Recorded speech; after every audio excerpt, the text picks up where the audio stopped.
Okay, it's biologically, developmentally impossible. It simply does not make sense in anything that's known about invertebrate zoology. It's complete and total bullshit.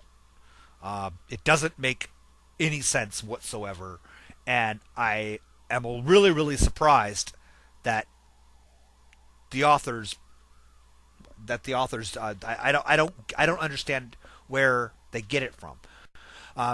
Now, if you look again at this related species, the authors admit it's related again. You look at it, the anus in the back. You look in its mouth. Now, the authors there find what's called a buccal mass up towards the front. Now, a lot of, not necessarily mollusks, some do, but the majority of mollusks, of mollusk relatives, groups like nemertines, a lot of these, what they used to call pseudocoelomate groups, have an irreversible pharynx. And if you look at the pharynx everted, it looks a hell of a lot like this funnel that they identify in this species. Anyway, the whole point of it is this article makes the claim, and I'm going to tell you, I don't want to. I'm already made this video way too long. But I'm going to tell you, I think that there's some getting published in Nature or in Science, the journals is a huge thing. It's something that most scientists will never experience. I've never done it. I don't anticipate it happening with anything I'm ever going to write. But I know that to get that is pretty huge, because those are the most widely read journals in the world. It immediately elevates your status, your hireability, and everything else by getting published in those journals. And it's a big deal, and it should be. But I'm afraid, because of how selective those journals are, they want to pick articles that are of big importance. Okay, so they may not, somebody studying something obscure may not be, it might be fascinating, it might be great research, but they're not going to publish it because it's like, well, you're talking about, I don't know, a wood fungus. Who cares?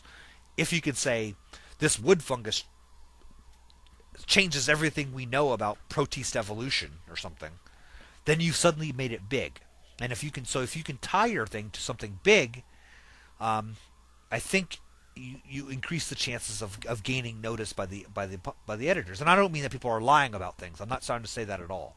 I'm saying that there's a push to add a big bang to your paper in it. And I'm afraid that the authors may have done that in this. I may be wrong, but in looking at it, I think by making this a revolutionary new concept, it changes everything we know about mollusk evolution.